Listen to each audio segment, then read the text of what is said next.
Today we're going to do a bit of word building. You might also hear us call this blending in nursery or school. It's when we take individual sounds and we blend them together to make a word. In school, we often use magnetic letters and magnetic boards to help us with our word building and our blending. We talk about the beginning, middle and end sound, and then we blend them together to find out what our word's going to be. These are CVC words, they're 3-letter words. Our first sound is N, our middle sound is A, and today our last sound is P.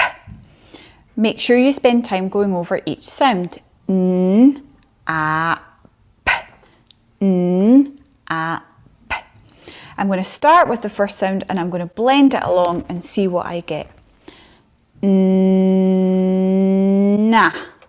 na.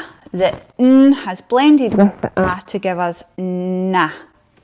Spend a bit of time making sure that the child understands that they've got na before moving on to the last sound. Na, p, na, p. My word is nap. I've blended the na, p together to make nap.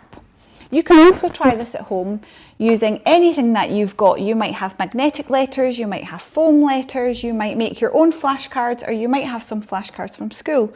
The same rules apply. You've got your middle sound, your beginning sound, your middle sound and your end sound. And we blend these together just the same way. N to A, na, p. We hope you have fun trying this at home.